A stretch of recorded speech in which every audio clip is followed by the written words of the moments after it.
O poder do pecado reinou, inimigo de Deus eu nasci, um miserável. Só as trevas aqui eu amei, nada em Deus desejei ou busquei, trevas eu era.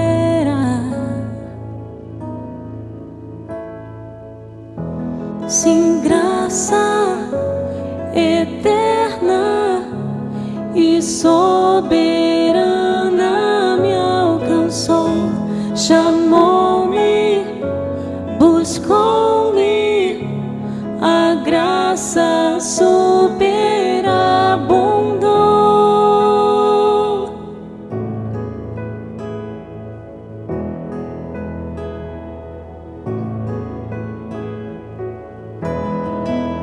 Nada em mim para Deus desejar, nada em mim para Deus ter prazer, trevas eu era.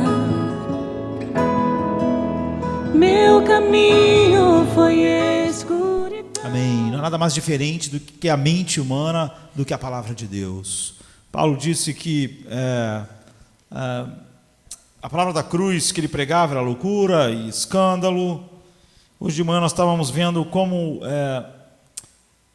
de todas as formas, a mente das pessoas no mundo cristão, no cristianismo nominal, e mesmo entre aqueles que realmente foram transformados, mas vivem nesse ambiente contaminado, como se você vivesse num lugar totalmente contaminado de radiação ou de algum elemento que contamina facilmente, e mesmo que você não perceba, aquilo vai fazendo um efeito na sua vida. Vimos como refrescante na carta de Paulo a Filemão, como Filemão era alguém que confortava as pessoas, e vimos Paulo dizendo: seu amor me tem dado grande alegria e consolação, porque você, irmão, tem reanimado o coração dos santos. E vimos como quase não há nada de consolação hoje que flui da palavra de Deus para as pessoas que se dizem cristãs. Vimos como mesmo pessoas que pregam a palavra de Deus, na hora que vão aplicar aquilo a casos específicos, saem da palavra de Deus. O que elas usam é o humanismo secular. E eu lembro que nós mencionamos o Salmo 63:1, que diz: ó Deus, Tu és o meu Deus, eu te busco intensamente, a minha alma tem sede de Ti, todo o meu ser anseia por Ti numa terra seca, exausta e sem água. Davi está dizendo: não há nenhum recurso no mundo, tudo é seco, tudo sem água, tudo exausto, tudo em nossa volta é a morte. Ou seja, nós vivemos num deserto, mas nós vimos como aquilo que as pessoas, os cristãos de hoje têm como recurso de consolação, é exatamente aquilo que mais os afasta da palavra de Deus. As pessoas consolam as pessoas não com a palavra de Deus, mas com o humanismo secular, porque eles só têm os mesmos recursos do mundo, que é esse deserto seco, exausto e sem água. Agora, por que as coisas ficaram assim? Porque o que a igreja faz simplesmente é usar as mesmas coisas, ter as mesmas racionalizações que vêm do humanismo secular, e porque há tão pouca diferença entre como o cristão lida com o sofrimento, a dor, a perda, a fornalha, tão diferente de como a Bíblia e o Espírito Santo faz isso nos corações regenerados, em qualquer situação. Como Paulo disse, nós sofremos para que possamos consolar os que sofrem com toda a consolação que sofremos em todo tipo de tribulação, com a consolação que vem de Deus, ou seja, que vem da palavra de Deus, para toda a situação. A Bíblia diz assim em Daniel 3, 4, 14 em diante: falou Nabucodonosor e lhes disse: é de propósito, ó Sadraque, Mesaque e Abednego, que vós não servis a meus deuses, nem adorais a estátua de ouro que eu levantei. Agora, pois, se estás prontos quando ouvirdes o som da buzina, da flauta, da harpa, da sambuca, do saltério, da gaita, de foles e de toda espécie de música, para vos prostrardes e adorardes a estátua que eu fiz. Bom é, mas se não a adorardes, sereis lançados na mesma hora dentro da fornalha de fogo ardente. E quem é o Deus que vos poderá livrar das minhas mãos?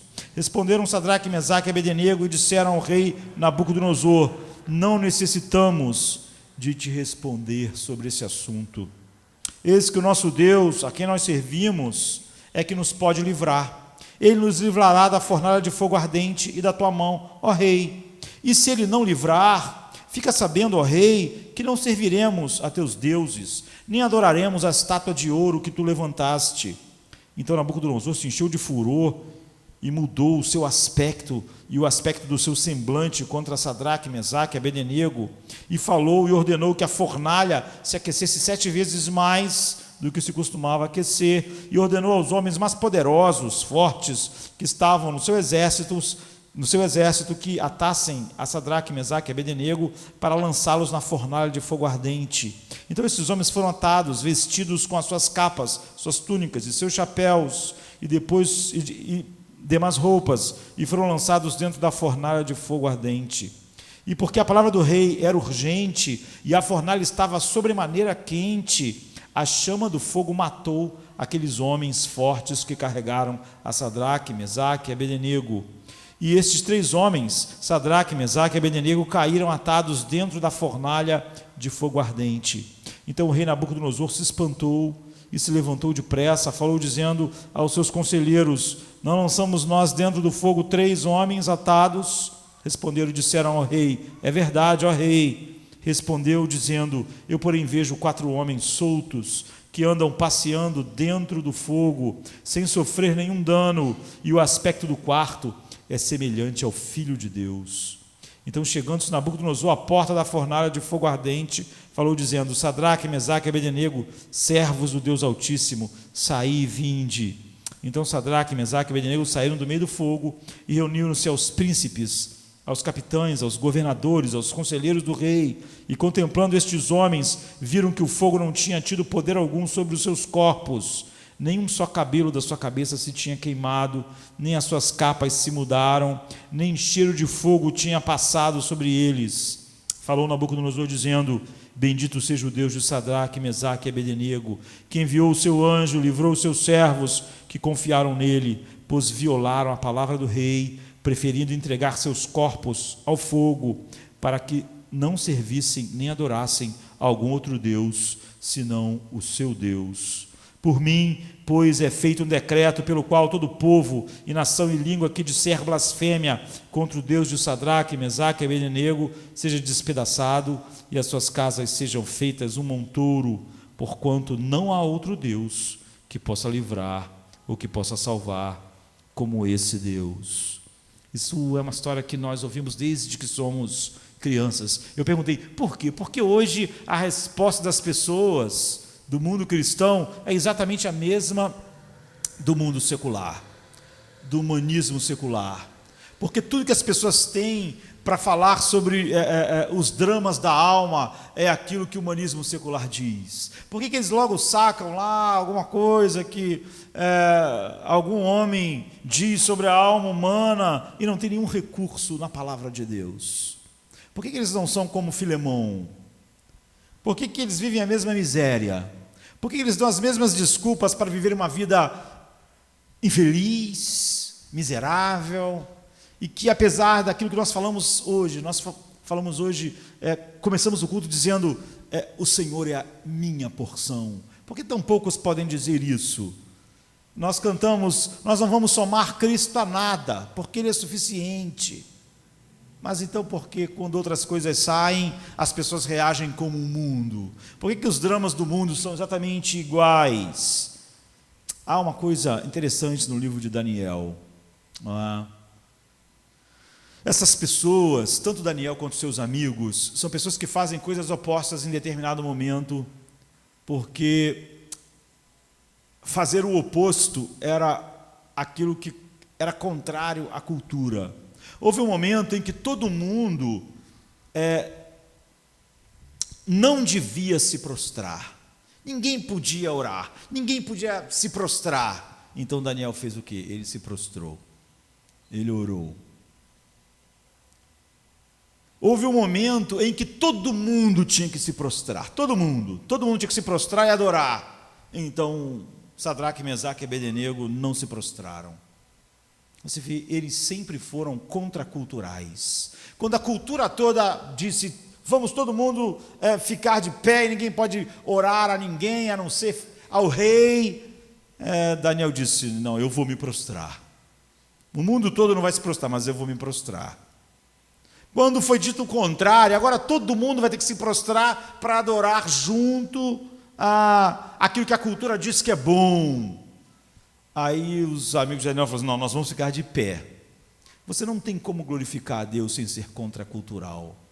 Se os teus recursos são da cultura, sobre a alma, sobre sofrimento, sobre felicidade, você não está honrando Deus em nenhuma das áreas da sua vida. Essa história aconteceu 600 anos antes de Paulo, de Filemão. Você vê que os recursos de Deus são os mesmos recursos em todo o tempo. Certamente esses homens conheciam muito menos que Paulo e Filemão e vocês a respeito de todo o mistério do plano eterno de Deus que foi revelado perfeitamente em seu Filho. Mas o que eles conheciam e o poder do Espírito Santo neles era suficiente. Então, 600 anos de Cristo, a Babilônia era o poder dominante do mundo. Ela mandava, ela dizia o que era certo e o que era errado, o que era bom e o que não era. E era um grande império, eles foram conquistando as pessoas de todas as tribos, raças, nações. E Israel, então, foi conquistado por eles também. Nós sabemos, como Deus disse que isso seria parte da disciplina de Deus, através de profetas como Isaías e Jeremias. Então eles são deportados, exilados, e todas as classes profissionais importantes e a realeza foi levada cativa para lá. E entre as famílias proeminentes, tinham 4 jovens com 16, 15, 16 anos que foram levados. Então foram levados os melhores artesãos, os maiores eruditos, as pessoas que governavam Israel, aquelas pessoas que entendiam de guerra, as que entendiam de economia, os oficiais militares. Eles pegaram o melhor, eles pegaram a elite, tanto tecnológica, quanto econômica, quanto militar. As melhores famílias, as melhores mentes, e agora eles levaram para a Babilônia. Qual era a estratégia? A estratégia era a subjugação através da assimilação. Eles pegavam essas pessoas muito jovens, ou esses homens tremendamente capacitados, e a ideia era que essas pessoas de outros países, que no instante que são dominados, resistiam à Babilônia, tivesse uma elite que fosse assimilada pela cultura da Babilônia e depois levasse toda a sua nação a viver uma vida que tivesse de acordo com a Babilônia, porque eles eram os líderes culturais, os líderes intelectuais, militares. E então eles tomaram todas essas classes profissionais e essas famílias proeminentes e se certificaram de que eles crescessem na Babilônia, de que eles se formassem na cultura da Babilônia. E eles pensavam, em 2 gerações, essas pessoas vão estar totalmente assimiladas, vão pensar como nós, sobre o homem, sobre a espiritualidade, sobre a alma, sobre o certo, sobre o errado. Eles vão estar totalmente assimilados, vão pensar como nós, os recursos deles para a vida vai ser os nossos recursos, eles vão ser como nós, as respostas deles a todas as questões importantes da vida vão ser como as nossas respostas, porque eles vão estar assimilados, eles vão adotar os nossos valores, eles vão adotar as nossas normas, eles vão perder a sua própria cultura. Eles vão perder as suas crenças, eles vão perder os seus valores distintos, eles não vão mais enxergar a vida como eles enxergavam. Eles acreditam num Deus lá, num Deus de Israel, mas eles não vão mais enxergar a vida com os olhos desse Deus. Eles têm lá as suas escrituras, mas eles não vão mais enxergar a vida através disso, e, portanto, eles vão parar de resistir às reivindicações do império, eles vão ser assimilados e eles vão reproduzir esses valores. Então, o livro de Daniel é uma história sobre um homem particular, um desses exilados de família proeminente e de seus amigos. E aqui nós lemos rapidamente a história de Sadraque, Mesaque e Abednego, e sobre o seu confronto com os poderes da Babilônia, não com algum poder, mas com um poder mais proeminente, que era o próprio imperador. E essa história é famosa. Eu conheço ela desde que lembro que existo, não é? Porque na igreja essas histórias são contadas para as crianças, e é dramática. E nós aprendemos 3 coisas fundamentais, porque hoje nós vivemos numa igreja que é totalmente secularizada. Seus recursos para os dramas da alma são secularizados.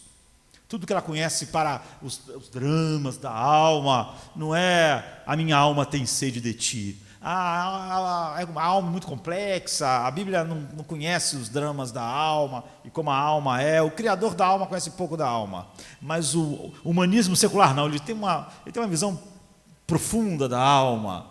Foram assimilados, são o oposto dessas pessoas aqui. Então, isso por quê? Porque é uma pressão sobre nós, e essa pressão sempre existiu. Então, você, quando olha o início aqui do texto, assim, falou Nabucodonosor e lhe disse: é verdade, ó Sadraque, Mesaque e Abednego, que vós não servis a meus deuses, nem adorais a estátua de ouro que eu levantei. Então, Nabucodonosor tinha construído uma imagem gigante de ouro, quase 30 metros, quase 30 metros, alto, toda de ouro. E ele tinha colocado orquestras, não é? No lugar público. Então imagine, lá na Babilônia, onde estava a elite de todo o império, incluindo Sadraque, Mesaque e Abednego, enfim, a elite do povo de Israel que foi levada, da tribo de Judá, não é? E ele colocou essa estátua no lugar público. Imagina um lugar central no Rio de Janeiro, em que se colocasse essa estátua gigante. E a questão era o seguinte: todo mundo vivendo na cidade, um trabalhar, outro indo para o banco. Então as pessoas estão andando na cidade num dia comum. E a ordem era a seguinte: todo mundo, quando ouvisse a orquestra tocando, não importa onde estivesse, na rua, qualquer lugar, quando ouvisse a orquestra tocar, todo mundo tinha que se ajoelhar, se prostrar diante da estátua, virado para onde a estátua estava. E ele era grande, as pessoas vinham lá de todo canto. E se alguém estivesse no lugar público e fosse capaz de ver a estátua e ouvisse a música começar a tocar, todo mundo tinha que se ajoelhar, todo mundo. E é claro, Sadraque, Mesaque e Abednego não fariam isso. Eles eram pessoas que faziam agora parte da elite do Império Babilônico. E então, por isso, eles iam ser jogados na fornalha, porque a música tocava e todo mundo se ajoelhava, mas eles não se ajoelhavam. Como eu disse, é engraçada a história do livro, porque Daniel vai ter um problema exatamente porque ninguém podia se ajoelhar e ele se ajoelhava. Então, por isso, ele teve que ir para a Cova dos Leões. Já os amigos dele eram o oposto. Quando todo mundo ajoelhava, eles ficavam de pé. Como eu disse, você esquece a ideia de você glorificar Deus sem ser contracultural, porque a cultura humana ela é anti-Deus. A mente do homem é inimizade contra Deus. E a ideia de querer ficar procurando aqueles pontos em comum entre a cultura e a igreja para entrarmos em sincronia, a própria ideia já é rebelião contra Deus. Então é interessante você ler todo o capítulo e você verá que essa estátua não tinha um nome. os babilônios tinham um monte de deuses. E eles não se importavam em adorar mais um Deus. Se você apresentasse mais um Deus para eles, eles achassem interessante, eles colocavam esse Deus também no panteão deles. Eles tinham um monte de deuses. E cada Deus tinha um nome. Cada Deus tinha um nome, mas essa estátua não tinha um nome. Porque não era um Deus. Então você pensa bem, a estátua que Nabucodonosor colocou lá devia representar um Deus babilônico. Não, mas ela nunca recebeu um nome. Ela nunca recebeu um nome de Deus nenhum. Era a estátua que Nabucodonosor deu e ela representava algo maior do que um Deus da Babilônia. O versículo 14 diz: é verdade, Sadraque, Mesaque e Abednego, que vós não servis a meus deuses, adorando a imagem de ouro que eu levantei. Ou seja, a imagem representava todos os deuses da Babilônia. Quer dizer que vocês não adoram os meus deuses, adorando a estátua que eu levantei. A estátua era um símbolo. Ela não era um deus, ela representava todos os deuses da Babilônia, todos os deuses da cultura, tudo que aquela cultura valorizava, tudo que ela falava que era bom, tudo que ela via como a porção, como a gente estava falando hoje, agora no início, Davi diz, tu é minha porção, então tudo que era porção daquela cultura, tudo que dava a eles identidade, senso de valor, então aquela estátua simbolizava os valores e as crenças. Essencialmente ela simbolizava a cultura babilônica, a cultura do império babilônico. E Nabucodonosor sabe que aquela cidade era uma cidade como hoje o mundo está se tornando cada vez mais, isso é um projeto mesmo, né? Assim, globalista. Ela era multinacional e multiétnica. Então ela era uma cidade plural, onde tinha gente de toda tribo, de toda raça, de todo lugar. E cada povo tinha seus deuses. E cada povo que ia levado para lá trazia seus deuses. E havia pessoas de muitas terras, e todas elas tinham religiões diferentes. E tudo bem, a Babilônia era muito inclusiva. Não tem importância se você tem outros deuses, se você adora outras coisas. Todos tinham deuses diferentes, sabe? Como as pessoas dizem, não importa a crença que você tem. Então era isso, não importava, você podia ter todas as crenças. Estavam dizendo a todos, eu não estou pedindo que você adore os meus deuses parando de adorar o seu Deus. Não.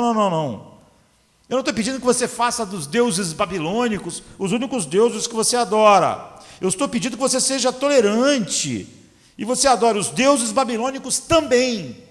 Você pode continuar adorando os teus deuses, ou o teu Deus.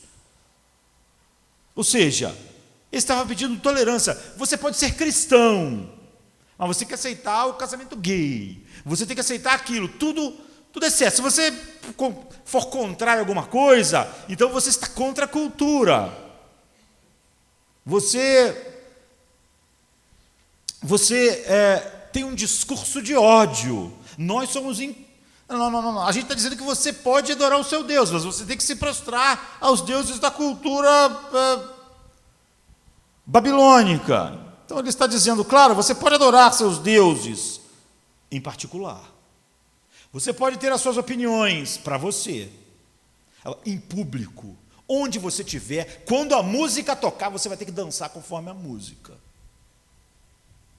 Quando começar a orquestra a tocar, onde você estiver, você vai ter que adorar os deuses da Babilônia.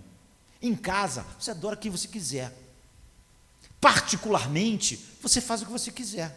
Adora Jeová. Você quer adorar Jeová, não tem problema. Você quer ser cristão? Então seja. Não tinha cristão naquela época lá, né? Mas eram eles.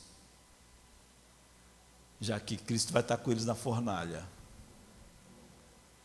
Você pode ser o que você quiser, não tem importância. Privadamente, na sua casa, na sua opinião, mas publicamente, nós exigimos que você seja e repita e adore as mesmas coisas que a cultura adora, que representa a cultura da Babilônia. Então, quando você diz, você pode adorar os seus deuses, contanto que você não diga que os seus deuses são únicos. Contanto que você não diga que só o seu Deus deve ser adorado. Você pode ter uma ideia de casamento, tudo bem, para você. Mas se você disser que outra ideia de casamento está errada, então você está contra a cultura, você é uma pessoa odiosa, não é? Você é uma pessoa que intolerante. Então você pode orar ao seu Deus, desde que você também reconheça que os nossos deuses são tão bons e que o certo e errado nesse sentido não existe. Não é? Seus valores você pode manter para você, mas não pode dizer que outros valores estão errados. Seus valores em particular, tudo bem, mas em público você vai ter como todo mundo. Você tem que dizer que certo é o que nós falamos que é certo. Em público, você, quando a orquestra tocar, e a orquestra do mundo está sempre tocando, né? Todo dia. Quando tu vai trabalhar, quando tu está na escola. E tem gente que realmente que se diz cristão, mas quando ele está no ambiente em que a orquestra começa a tocar, ele se adora os mesmos deuses. Porque ele não ousa contrariar o que a cultura está dizendo. E isso acontece tão repetidamente que acontece o que nós vimos hoje pela manhã. Ele acredita realmente sobre a alma humana que o humanismo secular entende mais do que Deus. Então eu lembro que eu usei como exemplo, quando você está no deserto e Davi diz: minha alma tem sede de ti, como alguém numa terra exausta, sem água, seca. E ele está dizendo o seguinte: esse mundo não tem recursos para a minha alma, não tem, para a minha paz, para a cura, porque tudo é seco aqui, só tu és a fonte. Mas o mundo, ele não tem Deus, não é? O mundo tem que cavar lá o deserto. Eu estava dizendo para as pessoas hoje de manhã que tem alguns programas que a gente vê de sobrevivência na televisão, e tem um monte hoje em dia, né? E as pessoas comem um monte de porcaria na floresta para sobreviver, porque lá não é a civilização. Então eu estava dizendo que eu vi um programa em que o cara disse: olha, quando você está morrendo de sede, o jeito é você pegar cocô de elefante, porque tem muita água no cocô de elefante. Aí ele pegou assim, espremeu o cocô de elefante e bebeu a água. Então é isso, no deserto é isso, você não tem, tu está na savana, você não tem nada, não tem recurso, você come qualquer porcaria para você sobreviver. Davi está dizendo assim: é um mundo, todo o recurso do mundo é cocô de elefante. Tem alguma água lá? Tem, mas vai acabar matando o cara, não é? Mas os cristãos, quando eles têm problemas e dores, eles não podem consolar como Filemon, eles têm que consolar com cocô de elefante. E eles realmente acham que o cocô de elefante é mais sábio do que Deus, porque eles não podem dizer como Davi: essa terra é sedenta e exausta, só tu pode satisfazer a alma, trazer paz, trazer equilíbrio no meio da dor, no meio do sofrimento. As pessoas não acreditam nisso e se dizem cristãs. Então, é claro, a cultura babilônica diz o que é dito hoje: você tem que privatizar a sua fé. Sadraque, Mesaque e Abednego, vocês podem ter a fé que vocês quiserem na casa de vocês, no culto de vocês, quando estiver no grupinho de vocês, quando estiver no domingo em Jardim da Luz, vocês podem ter a opinião que vocês quiserem, falar que o Deus de vocês é maravilhoso, mas quando vocês saírem de lá, saírem das suas casas e saírem da sua igreja, vocês vão ter que adorar os nossos deuses. Vocês vão ter que dizer que é certo o que nós falamos que é certo, ou vocês vão sofrer as consequências. Em particular, você pode adorar a Deus de Israel, mas em público você vai adorar a estátua, que simboliza a nossa cultura, a nossa sabedoria, a sabedoria humana, a nossa capacidade de criar esse monte de deuses, os valores, as maneiras como nós vivemos. Lá no seu mundinho, no culto, ou então na sua casa, você pode ter uma ideia de casamento, você pode ter uma ideia do que é certo e do que é errado, mas aqui, no mundo real, você não pode. Você vai ter que pensar como nós. E todas as grandes cidades plurais assim fazem a mesma coisa, sabe? Babilônia, Rio de Janeiro, São Paulo, Nova York. A pressão é a mesma, não é a mesma? Você não pode fugir. A igreja tem tentado entrar em acordo com Nabucodonosor e dizer: tá bom, a gente vai encontrar o que na sua estátua é bom, vamos ver o que pode ser bom nessa estátua. Que a gente possa dizer: ó, tá vendo, isso ali dá para a gente fazer junto. E você não pode. Se você tenta encontrar um caminho diferente do Sadraque, Mesaque, Abednego ou Daniel, você parou, você está disposto a não glorificar a Deus no mundo.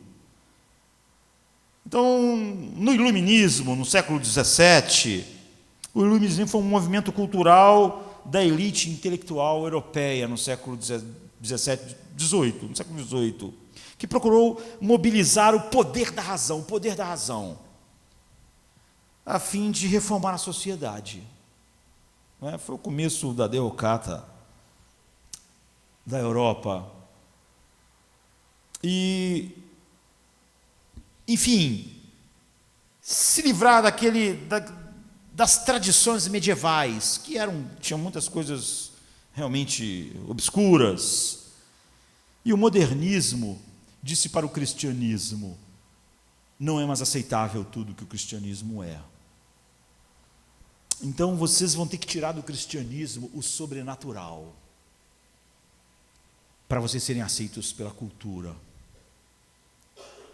E se vocês tirarem o sobrenatural, essa coisa de ira de Deus, propiciação, expiação, se vocês tirarem, duas coisas do cristianismo podem ficar, porque a sociedade, a cultura quer essas coisas. Vocês podem ficar com a moralidade cristã, e vocês podem ficar com as boas obras. As boas obras nós gostamos, e a moralidade cristã.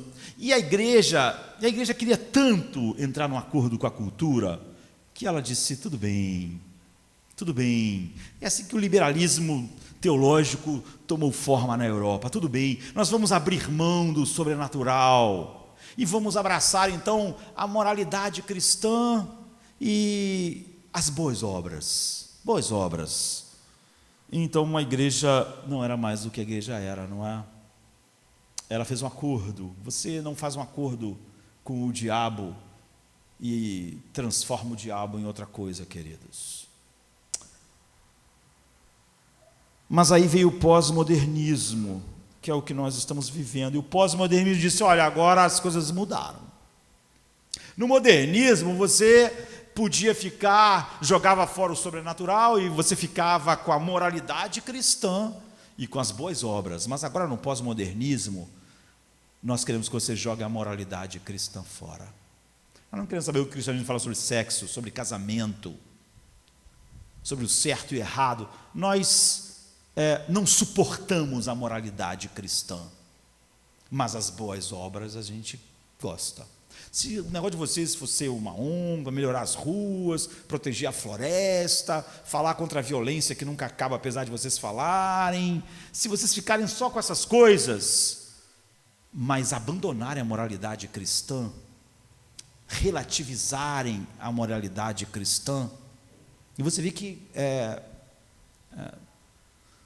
essas propostas do mundo nunca trazem nada de nenhuma mudança no mundo, é óbvio, não é? A igreja, na nossa geração, está abraçando isso. Se vocês começarem, a mente de vocês for dirigido pelo humanismo secular, boas obras a gente quer. Se vocês quiserem protestar contra uma coisa e a outra, queremos falar que tem que ter rua melhor, menos violência, tudo bem. Se vocês começarem a abraçar a moralidade, abandonar a moralidade cristã, então as pessoas, inicialmente, elas resistem um pouco, não é? Mas logo elas pensam: olha, nós precisamos ser relevantes para a nossa cultura. Então há pessoas que começaram rapidamente a abraçar, não é? A entender: olha, por exemplo, há quase a ideologia LGBT é quase a coisa mais adorada na nossa geração. Na televisão, na mídia total, nos governos. Ser contra isso é quase como se você fosse um pária. Então, muitas pessoas, elas não tiveram logo inicialmente, alguns abraçaram logo, outros começaram a dizer assim, eu não faço isso, não faço aquilo outro, mas eu acho normal. Acho normal. Porque o pós-modernismo disse, olha, não, vocês não podem mais ter a moralidade cristã, não é mais aceitável. Vocês vão ter que adorar a nossa estátua. Ou então vocês vão ser... Então, que no 6º século antes de Cristo, é a mesma coisa, a Babilônia é o poder proeminente no mundo, e ela está falando a mesma coisa, vocês podem manter algumas coisas, mas vocês vão ter que, publicamente, ser como todos nós, vão ter que ser dirigidos pelas mesmas ideias, abraçar a mesma ideia cultural. Então, como eu disse, cidades como Rio de Janeiro, Roma, Nova York, Londres, Paris, a pressão é a mesma. Essa pressão que você está sentindo aqui em Sadraque, Mesaque e Abednego é a pressão que você vai ter na universidade, no trabalho, em todos os lugares.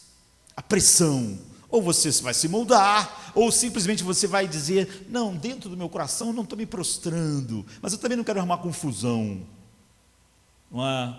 Então eu vou dar assim uma coisinha assim, não é? Sadraque, Mesaque, Abednego. Não vamos chegar a nos ajoelhar assim também, porque já é demais.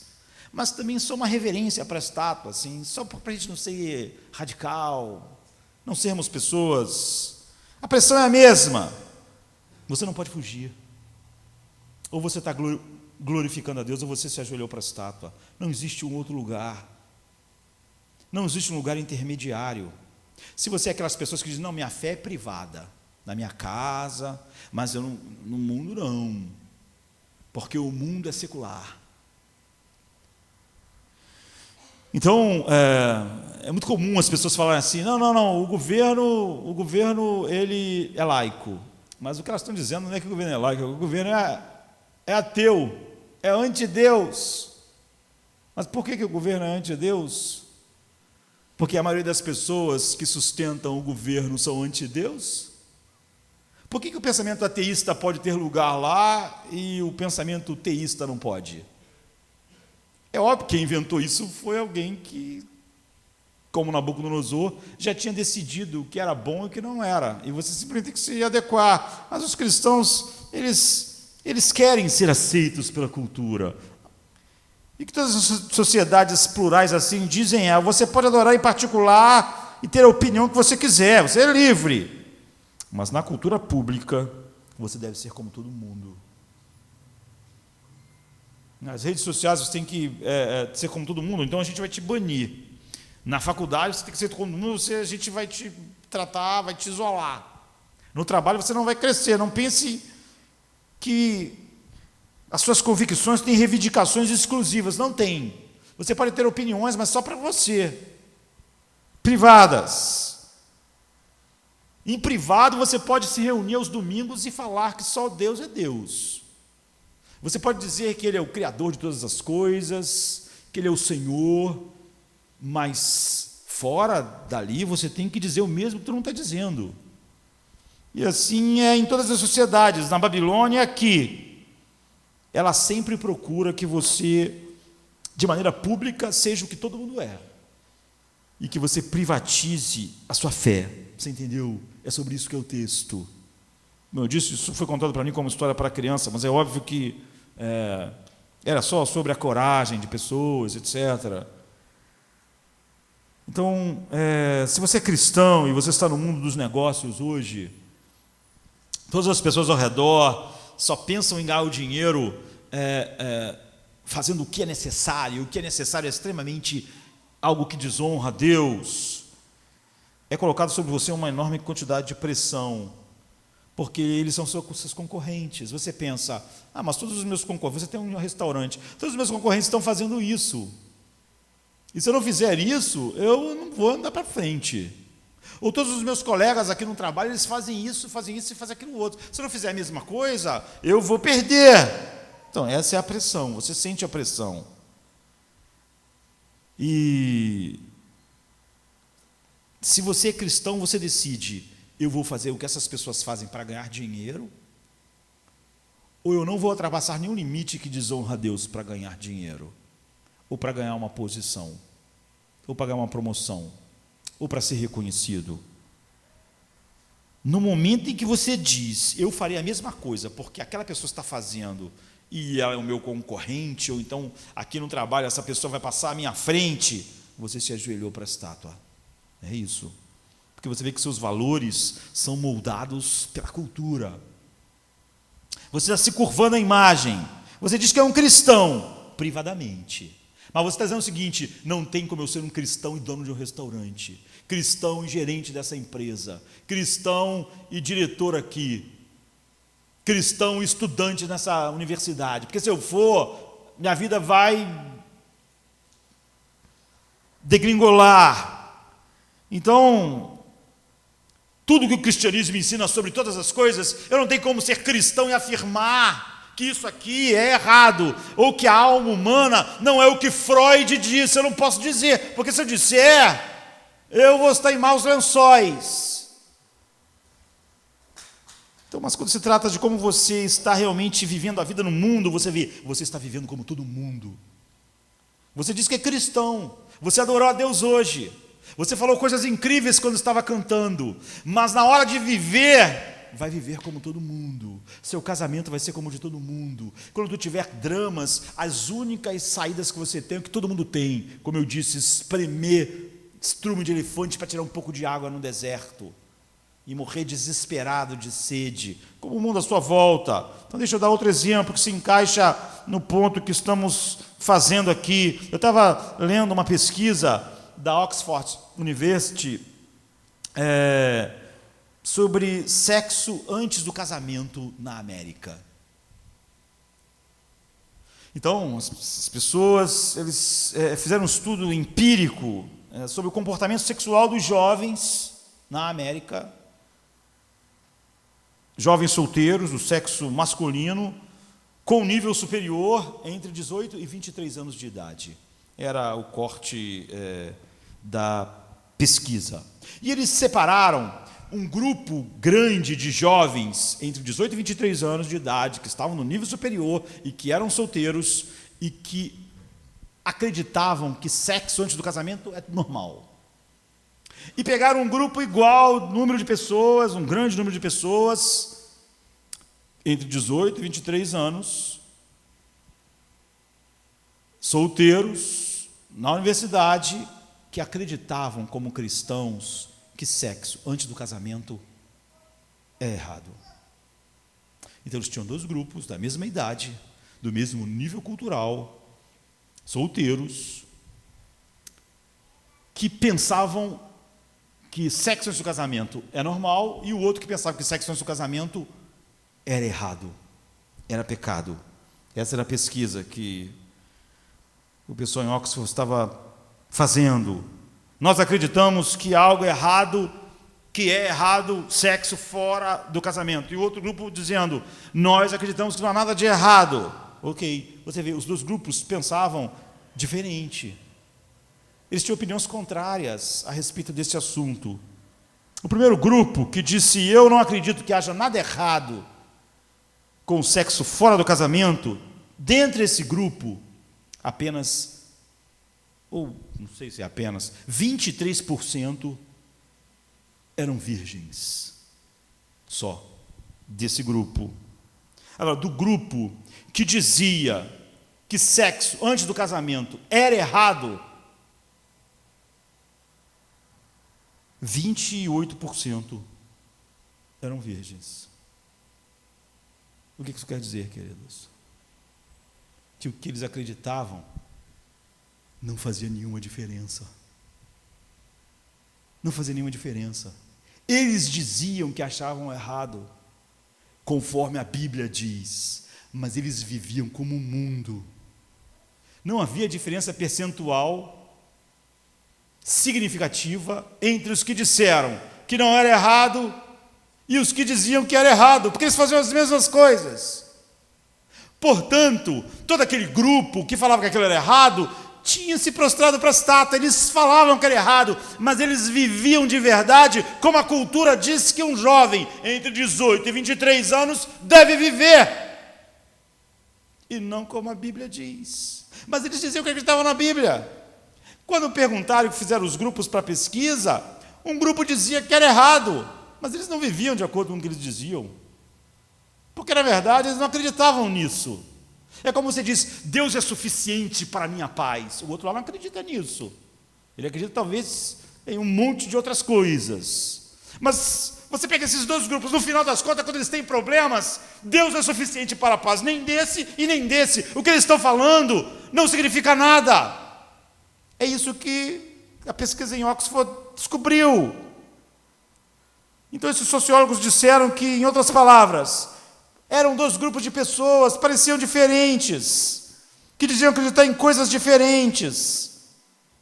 Mas a diferença entre 23% e 28% é essencialmente insignificante. E a crença, a suposta crença cristã deles não fazia nenhuma diferença na vida deles.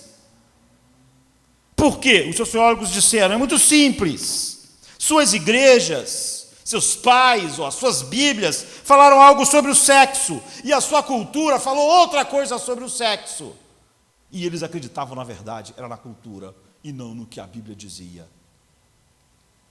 Em outras palavras, você diz, bem, eu acredito no cristianismo, eu acredito nisso e naquilo em particular, mas na verdade você é como todo mundo. Quando você tem dramas na alma, você precisa espremer cocô de elefante para tentar não dar um tiro na cabeça, porque você é como todo mundo. Teu casamento é como o de todo mundo, tua vida é como de todo mundo, teus recursos são como de todo mundo, tua vida sexual é como a de todo mundo, mas só que você disse que acredita diferente do mundo inteiro. É porque você adorou a estátua, você sucumbiu. Você está curvado, você tenta conciliar o tripé Darwin, Marx, Freud com Deus, mas é impossível, porque são ideias de mentes ateístas, que negam totalmente Deus e que tentaram explicar a alma humana, a criação e a suposta evolução humana, ou de tudo que é vivo, e explicar a sociedade humana do ponto de vista que Deus não existe. Agora, você pega o tripé, ou a trindade, Darwin, Freud e Marx, e tenta conciliar com Deus, porque você é como todo mundo.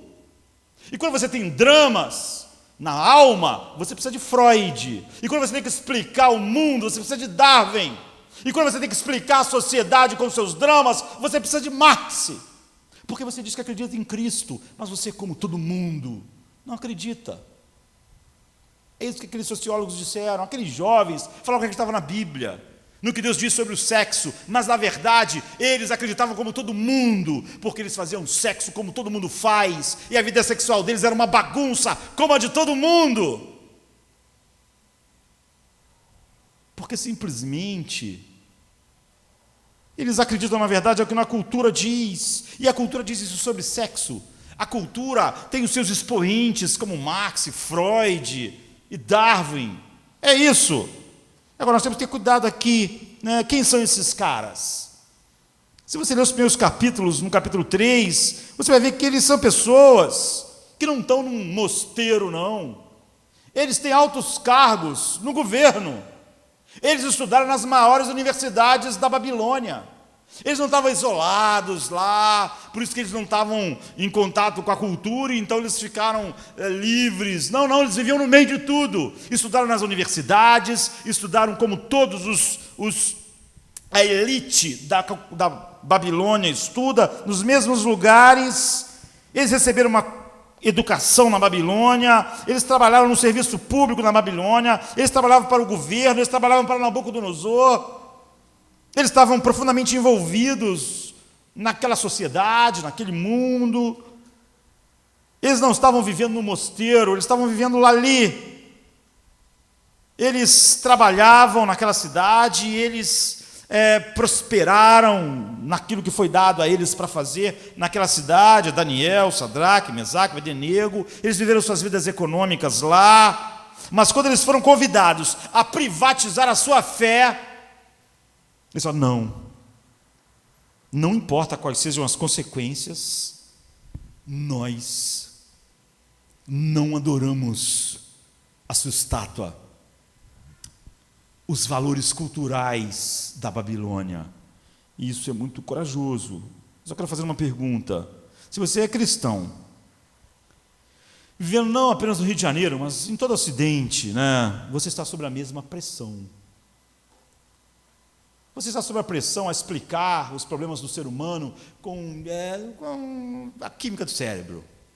De tal maneira que um dia, se alguém descobrir qual o problema da química do cérebro humano, o mundo vai virar uma paz. Porque todo problema é esse. Eu acho que quando a serpente enganou Eva, deu um problema na química das pessoas e nos hormônios. Aí a vida sexual se desregulou. Hormônios, uma desgraça.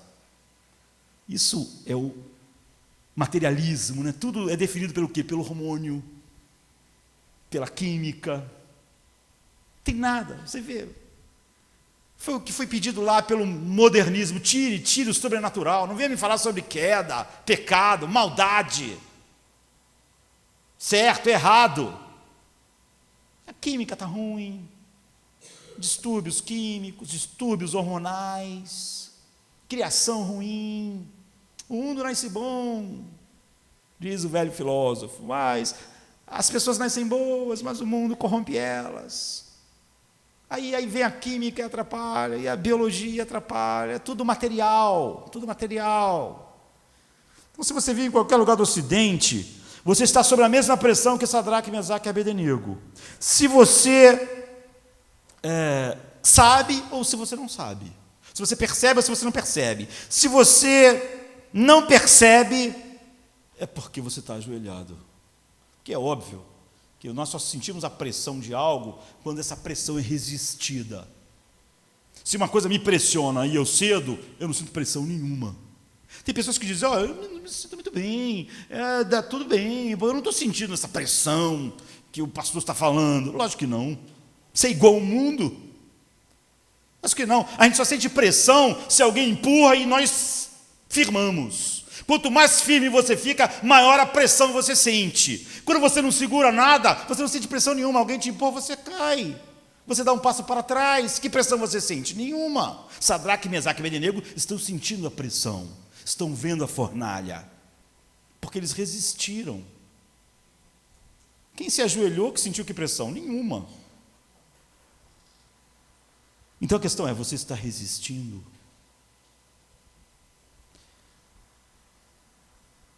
Agora,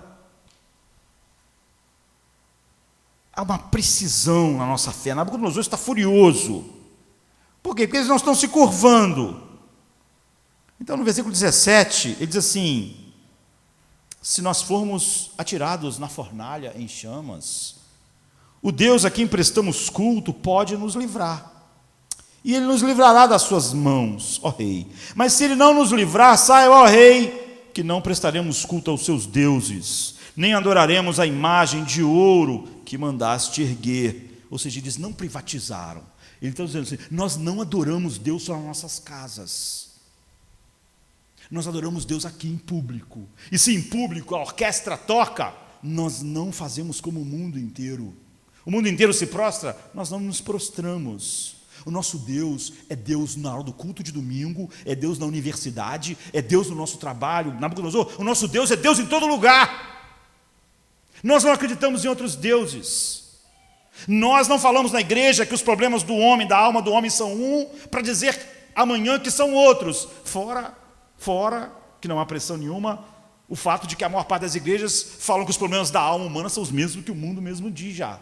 Porque até o púlpito não diz mais nada diferente. Não é? A explicação sempre é psicológica, não é? Então olha como é notável. A primeira parte dessa afirmação, eles disseram: nós acreditamos que o nosso Deus é capaz de nos salvar. Ele pode nos salvar e nos resgatar da sua mão.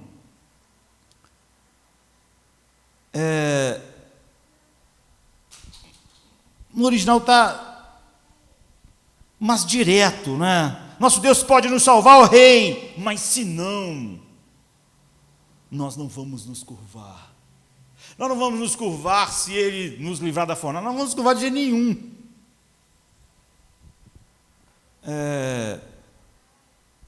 Eu vi certa vez alguém dizer, se há homens de princípio, parece ser esses homens. Um comentarista não cristão, mas eu quero ir muito além, é porque ele não era cristão, que ele está pensando em homens de princípio. O que eles estão dizendo? Eles estão dizendo o seguinte: Nabucodonosor, nós servimos e amamos a Deus por si mesmo, não para que Ele nos livre de fornalhas, não para que Ele nos livre de você, não para que Ele nos livre da nossa cultura. Nós servimos e amamos a Deus, nós confiamos em Deus, nós nos deleitamos em Deus. Como Davi disse lá no Salmo 119, 57, Deus é a nossa porção, nós o amamos por si mesmo, não apenas pelo que Ele nos dá. Você não vê? Nós não vamos desonrar a Deus por causa da fornalha, quer Ele nos livre, quer não importa.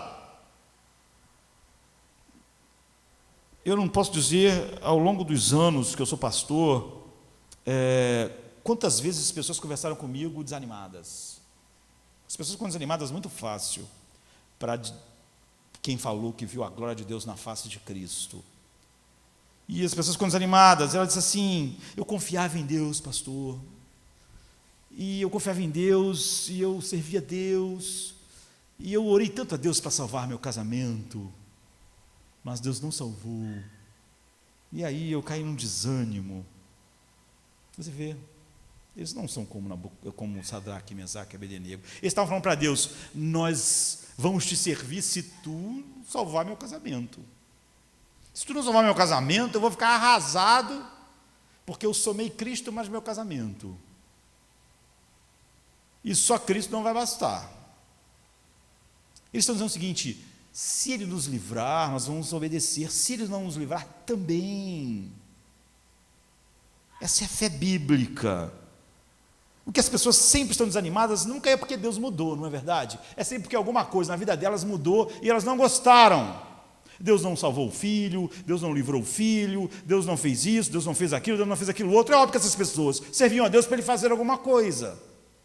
E se Deus não fez, eles estavam desanimados. Portanto, quando eles estão animados, não é por causa de Deus, é óbvio, é por causa do seu casamento, que eles supostamente estão pensando: Deus está fazendo meu casamento funcionar, Deus é bom, Deus está fazendo eu ter essa posição, Deus está fazendo meu ministério prosperar. Mas se o meu ministério não vai para frente, então eu desanimo. Se eu prego a verdade, as pessoas não se convertem, a igreja não fica o que devia ser, eu desanimo. É óbvio que ela não pregava por causa da verdade de Deus. Essa é a verdadeira fé. Essas pessoas jamais chegaram a confiar em Deus, era em Deus e em mais alguma coisa. E o desânimo delas, às vezes a gente quer essa mais alguma coisa, não funciona em algum momento. Porque a esperança real delas, o que importava para elas mesmas, era o que Deus podia fazer para elas. Não era Deus. Deus nunca foi a porção delas. Então a coisa que você realmente estava confiando, esperando, é a sua agenda. Deus não era. E você achava que Deus ia promover a sua agenda. Mas quando Deus não promove a sua agenda, você fica... É por isso que a vida espiritual das pessoas está em cima, está embaixo. Porque depende do que está acontecendo. Então, você tinha pensado: se eu obedecer a Deus, Ele vai salvar aquela pessoa lá. E agora eu estou chocado porque Deus não salvou ela. Ué, isso é ridículo, não é verdade? A gente diz o tempo todo que todo mundo merece ir para o inferno.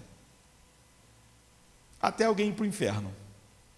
A gente pensa: Deus não poderia deixar essa pessoa ir para o inferno. Como não? Deus poderia deixar você ir para o inferno. Você tinha que ir para o inferno. O mundo inteiro tinha que ir para o inferno. Então por que você acha que Deus tinha que salvar alguém? Isso é contrário a tudo que nós cremos. Deus não tem que salvar nem a mim, nem a ninguém. Mas a pessoa diz: Deus tinha que salvar essa pessoa. Essa pessoa pensou que se ela obedecesse Deus, Deus ia fazer o que ela quisesse. Portanto, a obediência dela era uma maneira de controlar Deus. Portanto, é tão pecaminosa a obediência dela quanto é a desobediência. Você realmente não estava confiando em Deus, você estava confiando em Deus e mais alguma coisa, e no que Deus podia fazer na sua agenda. Mas quando nós somos chamados por Deus, nós não temos agenda. Qual era a agenda de Sadraque, Mesaque e Abednego? Vencer na Babilônia, para poder dar um bom testemunho, porque na posição que eu estou, vou poder honrar a Deus. A posição deles era glorificar a Deus, quer fosse vivos ou queimados na fornalha. Essa era a agenda deles. As pessoas, na maior parte das vezes, elas não dizem, nós confiamos em Deus e ponto. Nunca tem um ponto. É sempre Deus e mais alguma coisa, e mais alguma coisa, e mais alguma coisa. Eu fiquei desanimado porque as pessoas não fizeram isso para mim, não fizeram aquilo para mim, não fizeram aquilo outro para mim. Por favor! Eles estão dizendo, nós vamos obedecer a Deus se Ele nos livrar. E se Ele não nos livrar, nós vamos obedecer também. Porque nós não obedecemos a Ele para Ele nos livrar. Nós não obedecemos a Ele porque do ponto de vista humanista vale a pena. Não é isso. Nós amamos Ele, nós o servimos, porque Ele é a nossa vida. Ninguém pode ser mártir se não acreditar que a verdade é mais importante que a vida.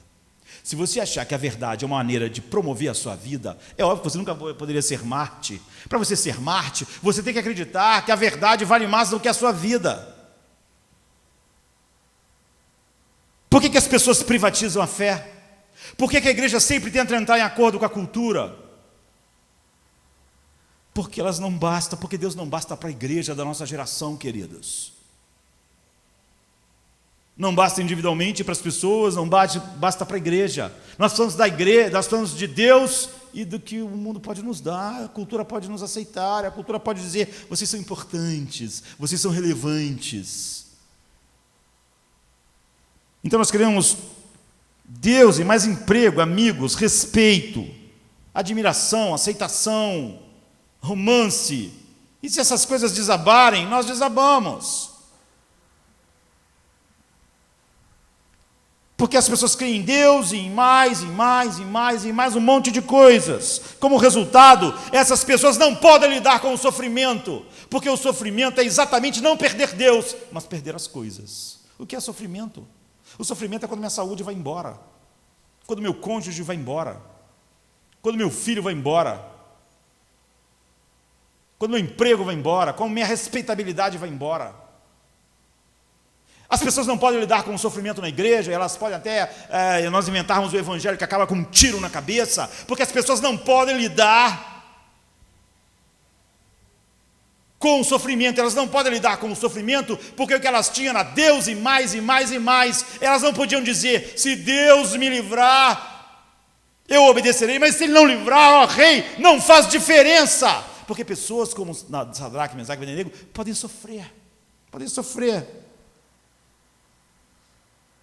por trás dessa afirmação, Ele vai nos salvar, mas se não, não importa,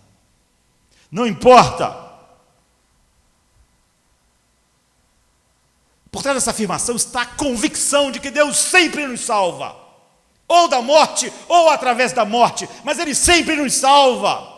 É por isso que nós temos pais. Ele sempre é suficiente, nos dando um casamento ou não.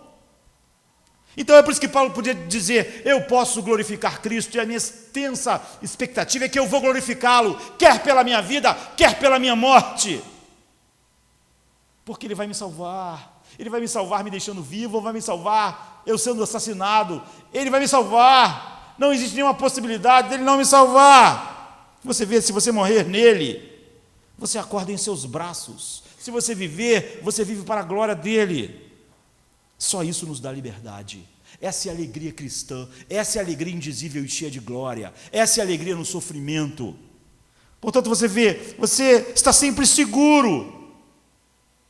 Quando estes homens disseram, olha, nós realmente acreditamos que o nosso Deus pode nos salvar, mas se Ele não nos salvar, ó rei, não pense que por isso nós vamos nos ajoelhar, porque nós vamos ser fiéis a Ele, do mesmo jeito. Então eles já tinham vencido. Você vê, a aflição não podia fazer eles miseráveis agora, porque eles já venceram a aflição, ela nem tinha chegado, eles nem tinham sido jogados na fornalha, mas não importava mais. Antes de serem lançados no forno, eles venceram a fornalha espiritualmente. Agora não importava mais se fisicamente eles iam ser jogados lá. Eles não estavam desesperados, porque nós vencemos tudo espiritualmente antes, queridos. Sabe por que a pessoa não pode perder algo? Porque espiritualmente ela já perdeu. Então, se no mundo ela perder aquilo, ela vai desabar mesmo, vai ser uma tragédia. Eles foram provados pelo fogo, espiritualmente, antes de serem fisicamente. Eles já tinham vencido. Eles não estavam ali pressionados, apavorados, deprimidos, porque iam perder tudo e acabar sendo queimados numa grande fogueira, porque espiritualmente eles já sabiam, nós já fomos salvos, rei, pela nossa vida e pela nossa morte. Então, espiritualmente, a prova de fogo com qual eles lidaram, agora eles podiam lidar com o fogo real. Eles poderiam lidar com qualquer coisa. Se não fosse isso, se fosse picar eles, se fosse serrar eles ao meio, ou se fosse jogar eles aos leões, como Daniel, não importa que a mente humana possa inventar de sofrimento, quando as pessoas têm Deus assim, elas podem ir em frente, porque espiritualmente elas já venceram aquilo. Paulo, quando disse que ele pode pela vida e pela morte, ele sabia que ia ser decapitado, mas ele já tinha vencido essa questão de ser decapitado espiritualmente. Por isso, quando ele foi decapitado de verdade, foi tão verdadeiro quanto eles tinham falado aquilo. Eles foram à prova do fogo espiritualmente diante de Deus. Eles se colocaram diante de Deus e realmente eles viram, Deus é a minha porção. Então eles venceram espiritualmente. Quando fisicamente a fornalha chegou, ela já não era um drama que seria para qualquer outro ser humano. Então, se você estiver disposto pelo Espírito Santo a ter Deus e não Deus e mais alguma coisa, você já venceu espiritualmente todas as aflições que estão no seu futuro. Senão, cada uma delas será um horror. E talvez você tenha que espremer bosta de elefante para ter alguma água no mundo. Porque você vai pensar que isso é sobrevivência no deserto. Porque você não tem uma fonte lá. Eles amavam a Deus pelo que Deus era. Eles venceram espiritualmente todas as ameaças. Então as ameaças reais não podiam. Eu quero acabar dizendo por que as pessoas não podem lidar com o sofrimento hoje na igreja, diferente do mundo lá fora. Nabucodonosor ficou furioso com Sadraque, Mesaque e Abednego. Versículo 19 diz: Nabucodonosor ficou tão furioso com Sadraque, Mesaque e Abednego, que o semblante dele mudou. Deu ordens para que a fornalha fosse aquecida 7 vezes mais do que de costume. Ou seja, ele queria que a fornalha ficasse tão quente quanto ele estava, tão furiosa quanto ele estava. Ele queria que a fornalha fosse uma expressão do seu ódio, Nabucodonosor. E então ele fez isso. Então ele tem Sadraque, Mesaque e Abednego amarrados e jogados na fornalha. E é tão quente que os soldados mais fortes que ele tinham morreram. E a Bíblia diz assim em Daniel 13:22, a ordem do rei era tão urgente, a fornalha estava tão quente, que as chamas mataram os soldados que levaram Sadraque, Mesaque e Abednego. E quando ele olha, 2 coisas chocantes. A primeira coisa que ele diz é que ele vê 3 caras andando pelo fogo. Isso é surpreendente, porque os soldados que chegaram perto do fogo tinham morrido. Só de chegar perto, e os caras estavam lá. Mas a segunda coisa chocante é que ele viu uma 4ª pessoa. Nabucodonosor é uma espécie de homem que conseguiu sintetizar em poucas palavras coisas importantes. Porque ele disse assim: o quarto parece o filho de Deus. Eles são resgatados por esse Deus, como eles tinham dito na Bíblia. Forno e fornalha sempre é usado como metáfora para aflição. Na fornalha da aflição eu provei o teu coração, Deus diz. A carta de Pedro, ele fala sempre sobre os crentes assim na fornalha. O fogo é metáfora e a fornalha de provações, sofrimentos, problemas, todo tipo de problemas. Pedro diz, ou Tiago diz, não se surpreenda quando chegar todo tipo de problemas. A Bíblia fala de sofrimento, porque você vai sofrer no mundo. E eu quero dizer 3 coisas nesse final. A primeira é a menos importante, mas é importante mencionar aqui. Por exemplo, Jó 5:7 diz, mas o homem nasce para a tribulação, tão certo como as faíscas voam para cima. E um dos meus versos favoritos, bem aguçado, é 1 Pedro 4:12, que diz, queridos amigos, não se surpreendam com a dolorosa provação que vocês estão sofrendo, como se uma coisa estranha tivesse acontecendo com vocês. Eu acho esse texto, as coisas que as pessoas mais lutam para não sofrer, e elas se convencem que vão conseguir uma vida que não tenha sofrimento. Quase todo tipo de pessoas acredita que elas vão conseguir se livrar dos sofrimentos. Então, nós pensamos que se estamos sofrendo, que fizemos alguma coisa. As pessoas dizem, o que eu fiz de errado para sofrer assim? Não é? Então, eu já falei com muitas pessoas que elas estão exatamente sofrendo e o drama é esse. Eu estava fazendo tudo certo, eu estava servindo a Deus, por que essas coisas estão acontecendo? Bem, eu tenho que dizer para elas, Jesus viveu uma vida perfeita, muito mais do que vocês dizem estar vivendo, e ele era um homem de dores, experimentado no sofrimento. Existem fornos na vida, fogo, e você vai andar através dele. Então a primeira coisa que a Bíblia promete é que você nunca deve ficar surpreso com o sofrimento, mas as pessoas ficam. É por isso que vale esses minutinhos a mais aqui, não é? A maioria das pessoas que eu conversei, que estavam passando por problemas, metade da devastação delas é o fato de que elas estão chocadas porque o sofrimento entrou na vida delas. Pedro estava dizendo ali no texto, não fiquem surpresos com o sofrimento. Jó diz, tão certo como as faíscas do fogo sobem para cima, nós vamos sofrer. Os cristãos, mais do que ninguém, deviam saber, nós vamos sofrer. Jesus diz, no mundo tereis aflições. Mas o cara pensou que não ia ter. Ele se convenceu de que não ia sofrer. Então, eles ficam chocados quando o sofrimento chega. Metade do drama, da tragédia, é porque eles não acreditavam que nunca ia acontecer uma coisa assim com eles, não sei porquê. Então, se você morrer uma morte precoce, isso é muito bom. Mas se você viver 50, 60 anos de idade, eu tenho 49, é apenas inevitável.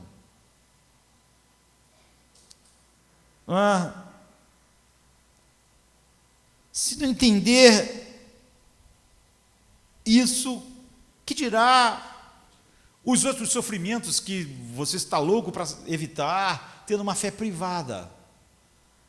A segunda coisa que a Bíblia promete acerca do sofrimento é que se você descansa em Deus, então o sofrimento vai se relacionar com o seu caráter como o fogo se relaciona com o ouro. Quando o ouro é colocado no fogo, ele fica melhor, fica mais puro. A Bíblia usa essa metáfora para dizer, o sofrimento e o caráter cristão têm a mesma propriedade do fogo e do ouro. Quando ele está lá, o ouro fica melhor. E se o homem é regenerado, o sofrimento faz ele melhor, faz ele desesperado, faz ele melhor, faz ele mais puro. 1 Pedro 1, 6 e 7 diz, em que vós grandemente vos alegrais, ainda que agora importa, sendo necessário, que estejais por um pouco contristado com todo tipo de sofrimento, para que a prova da vossa fé é muito mais preciosa do que o ouro que perece e é provado pelo fogo, ou seja, o ouro é provado pelo fogo. A fé de vocês, ou seja, o caráter da regeneração de vocês é provada pelo sofrimento. Para que a prova da vossa fé, muito mais preciosa do que o ouro, que perece e é provado pelo fogo, se ache em louvor e honra e glória na revelação de Jesus Cristo. Sua fé, ou seja, o seu caráter em Cristo, aquilo que o Espírito Santo fez em você, é como ouro quando passa pelo fogo. É uma semente incorruptível. O que acontece com o ouro quando ele passa pelo fogo? É uma experiência intensa. Quando você olha, é surpreendente, não é? Mas ele realmente faz com que o ouro fique mais bonito, fique mais brilhante, mais puro. Isso seria um sermão inteiro, não é só isso aqui. Mas eu quero dar os pontos para você pensar. Você conhece o seu próprio coração? Você não quer saber quem você é? O sofrimento não é bom. Pedro diz que o sofrimento, ele acaba manifestando a fé genuína. Esse homem nasceu de novo. Não é bom. Você percebe que é uma bagunça a sua vida. Que relacionamentos ruins têm te conduzido para cá e para lá. Você não conhece os seus pontos fracos e fortes. Tudo que você quer é ser uma pessoa simpática com todo mundo, adorando a estátua que o mundo ergue, a cultura ergue, uma pessoa que seja vista como compassiva, uma pessoa que realmente é vista com empatia por todos.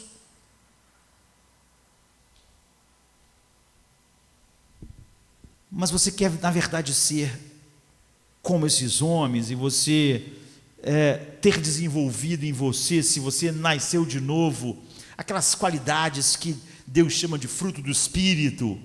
Então o que você precisa é sofrer. Você precisa. Eu preciso.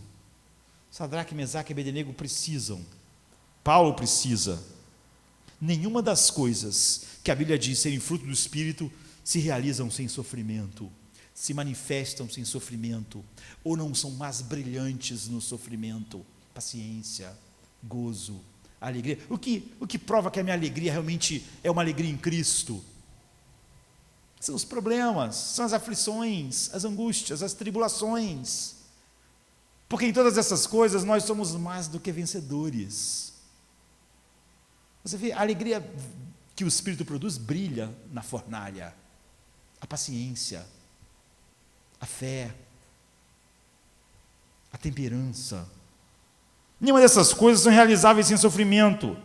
Se isso parece escandaloso, e nosso tempo já chegou ao fim,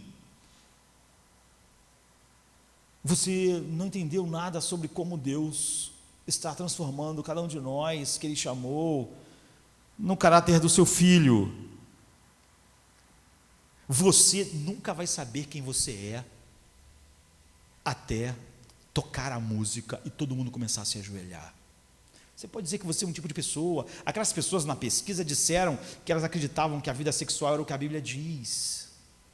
Mas elas foram para a universidade e a vida sexual delas era igual a de todo mundo da idade delas. Aquilo lá só provou que, na verdade, eles não eram o que eles diziam que eram. E nem criam no que diziam que criam. Não há nenhuma maneira de realmente você saber quem você é até você estar diante da aflição. Você diz que tem uma alegria em Cristo, então. A aflição vai dizer. A perda do cônjuge vai dizer.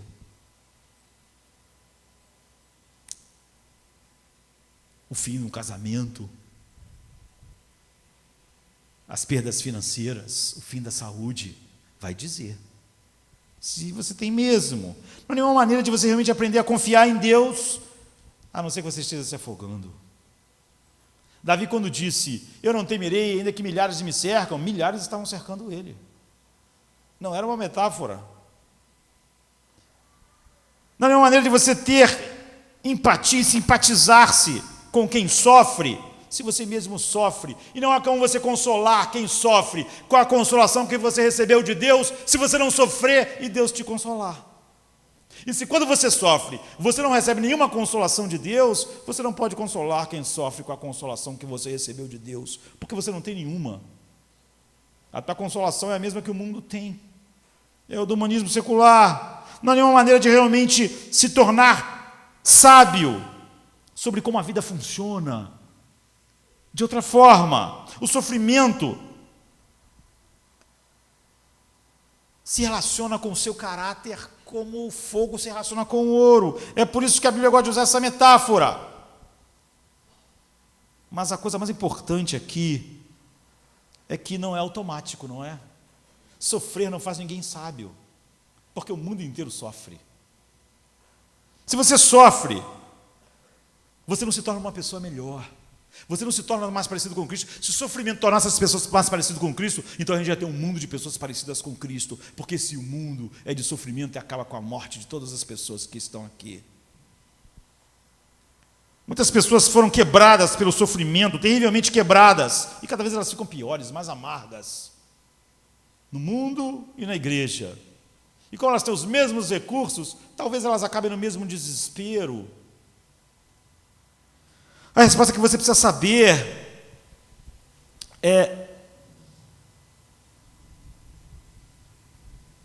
que só sofre dessa maneira transformadora quem sabe que quando ele está no forno, na fornalha, Jesus está com ele lá, sabe?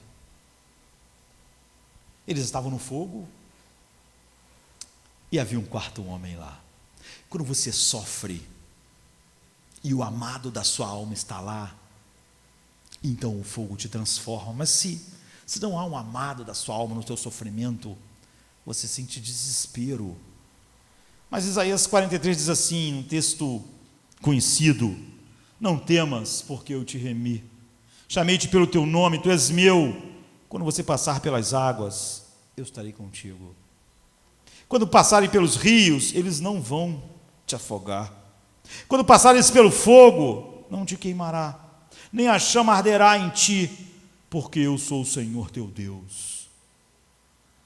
Ou seja, você vê, não é um Deus em geral. Quem é essa pessoa que estava lá com Sadraque, Mesaque e Abednego?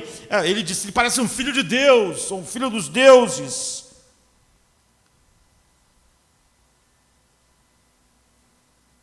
Um filho de Deus, que a palavra deuses não está lá, Elohim. Então, Nabucodonosor fez um bom trabalho ao pregar para nós aqui. Não é? Então Nabucodonosor aproximou-se da entrada da fornalha em chamas e gritou: Sadraque, Mesaque e Abednego, servos do Deus Altíssimo, saiam, venham aqui. E Sadraque, Mesaque e Abednego saíram do fogo.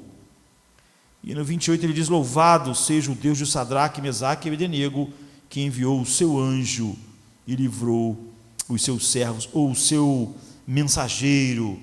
Não é? Sempre que na Bíblia, por exemplo, no Velho Testamento chama de o anjo do Senhor, é a figura pré-encarnada de Cristo, porque você vai ver que sempre que o anjo do Senhor chega, ele não fala como Miguel, ou como um anjo, falando algo de Deus, ele fala como Deus. Então, é isso que você precisa saber. Se um homem sabe que Jesus está com ele na fornalha, ele pode sofrer. Se ele não pode, é porque ele não sabe. É isso que Pedro está dizendo. É isso que Sadraque, Mesaque e Abednego estão experimentando. E por que quando Deus, você sabe que Jesus está na fornalha com você, das perdas, da dor, do sofrimento, da morte, você está tudo bem? Porque você sabe, se você tem um novo coração, que ele foi lançado numa fornalha por causa de você, na fornalha final, na fornalha da ira. E perto do horror da fornalha que ele experimentou sem Deus, só de ira, as nossas fornalhas são leves e momentâneas. Quando nós pensamos na fornalha que ele esteve sozinho, não com o Pai, mas sem o Pai, não como nós, que cada fornalha ele está conosco, eu estarei contigo, quando você passar pelo fogo, quando passar pelas águas, quando passar pelos rios, ele estava sozinho, na fornalha infinita, não da ira de Nabucodonosor, mas da ira de Deus. Então você sabe, quando você está na tua fornalha, e quando você olha para a fornalha que ele entrou por causa de você, se você é alguém que o Pai deu a ele, então você, como Paulo diz, isso é leve e momentâneo. Jonathan Edwards, pregando um sermão sobre isso, chamado A Agonia de Cristo, no jardim do Getsemane, ele lembra por que o Getsemane foi importante.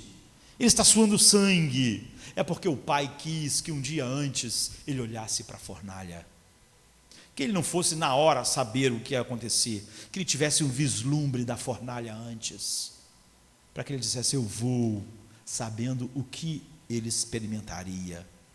Então Jonathan Edwards diz assim sobre Jesus no Getsemane: ele tinha então ali uma vista de perto do forno da ira, da fornalha da ira divina, da ira de Deus, em que ele estava prestes a ser lançado no outro dia. Um forno muito mais terrível que a fornalha de Nabucodonosor. Jesus foi trazido para o jardim, para o lugar onde ele se levantou e viu as chamas furiosas da ira infinita de Deus e do abandono final do Pai. Ele viu o poder infinito do calor da ira de Deus, a fim de saber o que ele estava prestes a sofrer. Logo em seguida, esta foi a coisa que encheu sua alma de tristeza e escuridão e fez ele suar sangue. Essa terrível visão, por assim dizer, tomou conta de toda a alma dele, a visão da fornalha da ira infinita. O Evangelho é que eu e você, porque não amamos a Deus, porque não o honramos, porque vivemos para nós, merecemos a fornalha infinita da ira de Deus, porque nunca amamos Deus sobre todas as coisas, com todo o coração, toda a mente, toda a nossa vontade, muito menos por causa disso próximo com a nós mesmos, porque nós nunca honramos Deus, nós merecemos ser lançados para longe de Deus debaixo da ira infinita de Deus, e porque nós fomos construídos para desfrutar Deus, ser abandonado para sempre por Deus, e debaixo da ira de Deus é um inferno, porque tudo que a nossa alma precisa é de Deus, e nele está toda a satisfação para a qual a nossa alma foi feito. Então, significa agonia, significa inferno, significa fornalha. É sobre isso que Jonathan Edwards estava dizendo. Cristo veio à terra e na cruz ele experimentou a fornalha final, a ira que nós merecíamos. Em outras palavras, ele foi jogado na fornalha final, no forno que merecemos, e foi assim que nós fomos salvos. E quando nós realmente temos um coração que foi dado por Deus soberanamente, operado pelo Espírito Santo, implantado em nós, então nós nunca mais estamos debaixo da ira de Deus. No final dessa passagem, Nabucodonosor fala profeticamente: nenhum Deus pode salvar como este. Você vê isso? Nenhum Deus pode salvar dessa maneira, isso é certo. Do ponto de vista do Novo Testamento, nós sabemos. Olhe para todas as outras religiões. Cada religião tem o mesmo caminho de salvação. Todas as religiões têm o mesmo caminho de salvação. Se você vive uma vida boa, elas dizem: se você fizer isso e fizer então tudo certo, Deus vai te salvar. Deus vai gostar de você. Ou elas dizem uma outra coisa, que parece oposta, mas quer dizer a mesma coisa: Deus ama a todos, independente de qualquer coisa. Bem, o que isso faz? O que essas duas afirmações fazem na hora do sofrimento? Quando o sofrimento chega, você pensa: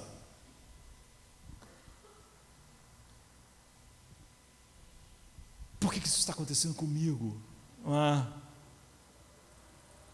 Eu não estou vivendo uma vida boa, é isso, porque se eu estivesse vivendo uma vida boa, isso não está acontecendo, então você odeia a si mesmo.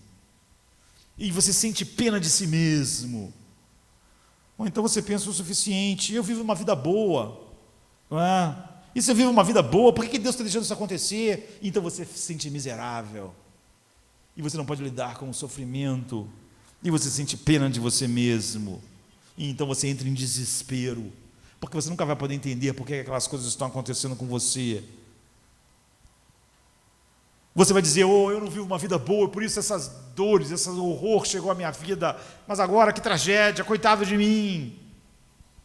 Ou então você vai dizer, eu vivo uma vida boa, e mesmo assim ainda isso aconteceu, que desgraça.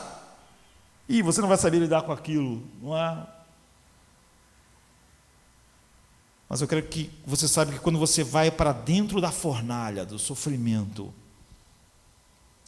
com esse conjunto de opiniões que o homem cria, o sofrimento vai te destruir.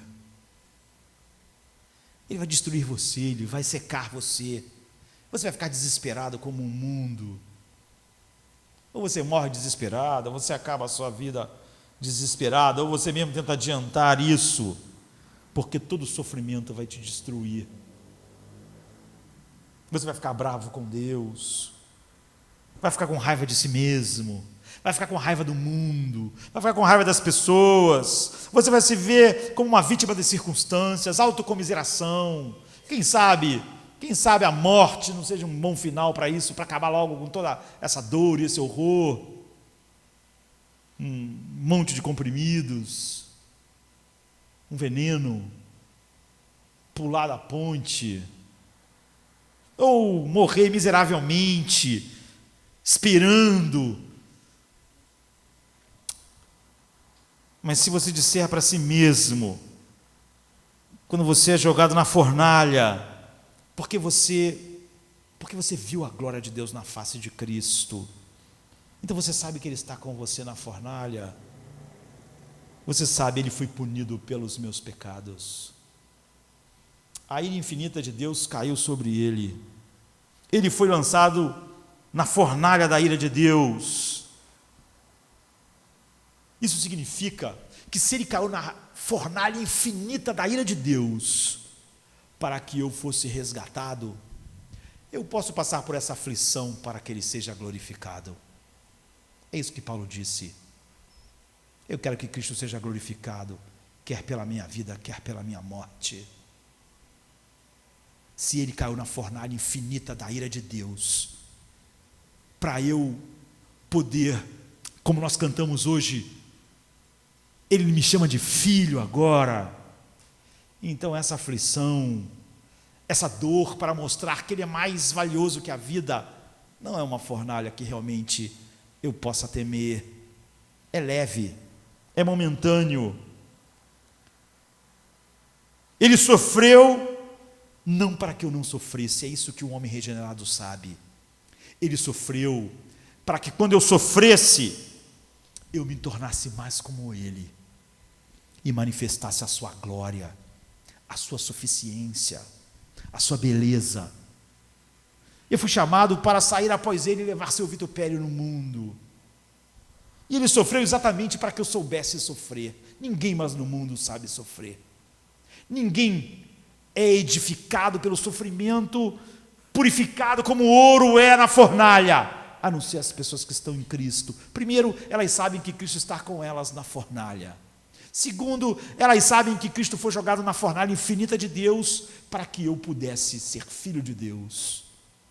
Então agora, essas pequenas fornalhas, para que Ele seja glorificado e para que eu seja transformado à imagem dEle, não são algo desesperador. Você vê, se você lembrar e se constantemente está na sua mente que Jesus foi lançado na fornalha da ira infinita de Deus, para que você fosse resgatado, você sempre vai sentir a presença dEle nas suas fornalhas, nas suas pequenas fornalhas, e elas vão te transformar, porque como disse Nabucodonosor, nenhum Deus pode salvar como esse. A ideia e as desculpas humanistas que as pessoas encontram hoje para o fato de que gente que se diz cristã não sofre e tem os mesmos recursos que o mundo tem, é só porque há muito tempo grande parte do que nós chamamos do mundo evangélico se dobrou para a estátua. E muitas pessoas pregam, quando pregam, parece estar pregando o evangelho, mas quando elas saem para aconselhar alguém, ou quando vão responder respostas diretas, elas dizem, vamos ajoelhar junto para a estátua. Agora que o problema é de real, vamos combinar, Jesus não pode te dar essa paz. Vamos nos ajoelhar para a estátua, vamos ver o que Freud diz sobre isso. Vamos ver o que o humanismo secular diz sobre a sociedade. Vamos beber das fontes do mundo, que não existem, né? Vamos espremer o estrume do elefante, porque agora é uma questão de sobrevivência. Eu estava falando ali, aquilo era discurso. Mas Davi diz, como nós vimos no início, ó Deus, Tu és o meu Deus, eu te busco intensamente, a minha alma tem sede de Ti, todo o meu ser te anseia, numa terra seca, exausta e sem água. Esse homem não tem por que se ajoelhar para a estátua dessa terra seca. Ele tem Deus. Ele pode enfrentar todos os sofrimentos. Cada sofrimento faz ele mais parecido com Cristo. Então ele pode dizer, porque eu sou justificado pela fé, eu tenho paz com Deus. E nos gloriamos na esperança da glória de Deus, mas não somente nisso, nos gloriamos também nas tribulações, porque elas nos destroem, nos levam ao desespero e ao horror, porque elas nos levam a crescermos, a paciência e a esperança nunca, nunca é frustrada. Você se ajoelhou para a estátua ou não se ajoelhou para a estátua? Essa é a única posição em que as pessoas estão. Não é se elas são cristãs ou se não são, é se realmente elas estão de pé quando o mundo se ajoelha, como Sadraque, Mesaque e Abednego, ou se elas se prostram como Daniel se prostrou quando o mundo inteiro ficou de pé. Porque ser guiado por Deus, ser uma nova criatura, é ser totalmente contracultural. Sempre vai ser. 600 anos antes de Cristo, na época de Paulo, e hoje, 2000 anos depois. Vamos ficar de pé. O poder do pecado reinou, inimigo de Deus eu nasci, um miserável. Só as trevas aqui eu amei, nada em Deus desejei ou busquei, trevas eu era.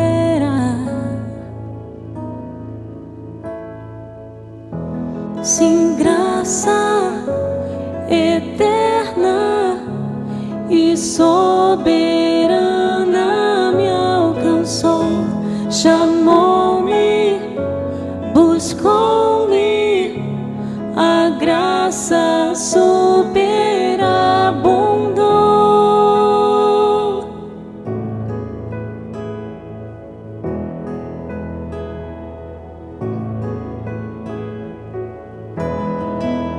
Nada em mim para Deus desejar, nada em mim para Deus ter prazer, trevas eu era.